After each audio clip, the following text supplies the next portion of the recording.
ਜਨ ਵਾਲੇ ਪੱਠੇ ਪਾਲੇ ਓਥੇ ਹੀ ਚੰਗੀ ਵਾਢੀਆ तेरी जान तू औखी सजना बहु मजदूरी डाढिया।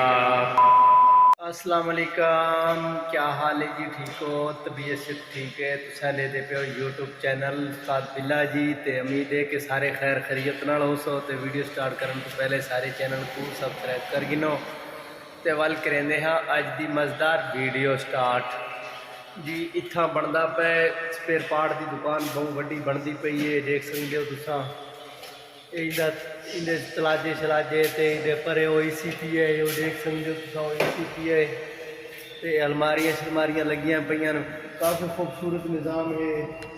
मैं बैठा ही घूमने वाली कुर्सी ते आ देख सकते हो तुसा, मैं घूमते रहा इहदे ते बैठे। इवें लोग चसा चेंदे नहीं इहो कुर्सियां ते इहो जे माहौल होवन ता इनका कुछ सामान आ गया है तो कुछ इनका सामान बाकी है।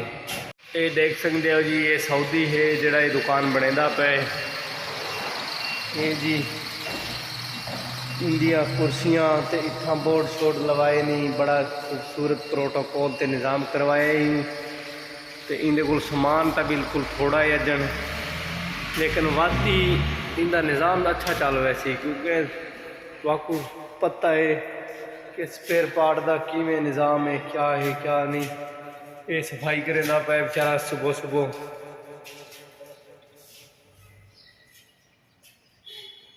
इतना बहुत औखी है मजदूरी।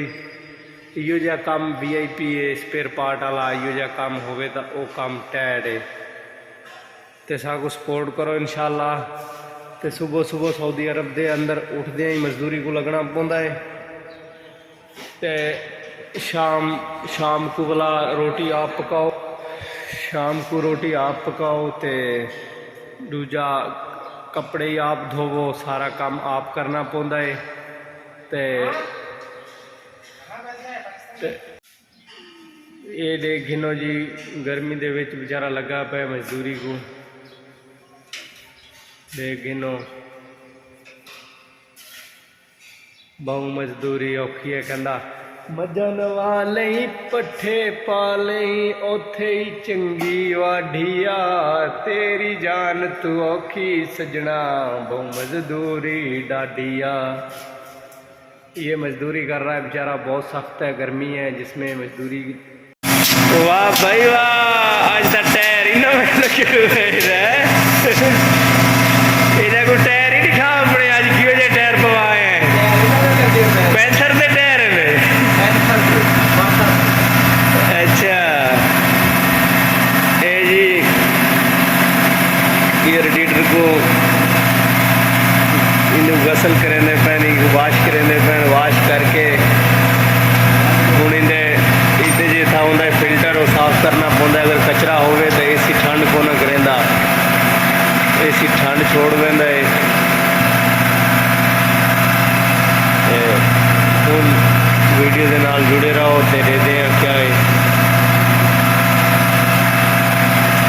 आज सारा छुअर एक टायर ही नवे पवा आया है।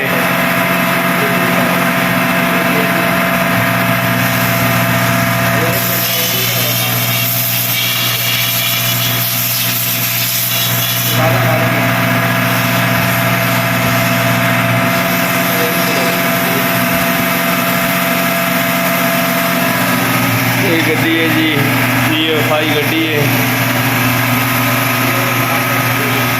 इनका AC का प्रॉब्लम आई तो इंशाअल्लाह हम इनका AC चालू थी बची है गड्डी है जी। बाकी ऐसा को सपोर्ट करो इंशाअल्लाह, इसको अच्छी वीडियो तक मिलता। ये गड्डी खड़ी है जी, EFI गड्डी है 2700 cc। ये जी साढ़े उस्ताद का बैकग्राउंड ही देख गिनो, सीधा नहीं खड़ा, उल्टा टेढ़ा खड़ा है, देख सकते हो तुसा। चाचा बुढ़ा बोतल चाय है जी, ड्यूब ना पिया तो फिर क्या जिया, स्प्राइट। ये देखो नाजरीन, हूँ इनका ये पैप खोला है, पहले इनका AC चलाया ही, लेकिन इनका AC जो वाला मसला आ गया, इनकी कोई पैप वगैरह लीक आई तो हूँ वाती को दोबारा ही ना खोला है, तो खोल के हूँ बने पैन। अल्लाह खैर करे सी। तो जिमें फिटिंग थी है गड्डी स्टार्ट थी तो ठंडी चेक करवेसूँ। तुम जल्दी जल्दी सब सपोर्ट करो, सारे चैनल को सबसक्राइब कर गिनो ताकि सारे नाल तुहाडी सपोर्ट थी वंजे। ठीक है ना, तुहाडी मेहरबानी थी सी। तो जिमें एसी चलता तो असं तो इंशाल्लाह दिखेसूँ कि किमें ठंड है तो किमें क्या है, असं तुहाडे सारी शेयर करेसूँ गाल। तो बस तुहाडी सपोर्ट की ज़रूरत है। ये गड्डी नवे मॉडल की गड्डी है, देख सकते हो तुसां। तो हुण वर्षा थी गया खाली, कोई गड्डी कोई नहीं, कम क्लियर थी गया। ये बहते पैन लाले होनी, ये देख सकते हो आखिरी गड्डी आई यही निकलती पई है। ये हुण वर्षा सुनसान थी गया, खाली थी गया। हुण कल सवेर तक खाली रहा सी वर्षा।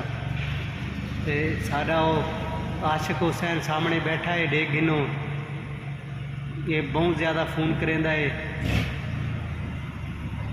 तो हुण थी गया एक क्लियर कम, तो असां इत्थे वीडियो करेंदे हाँ एंड।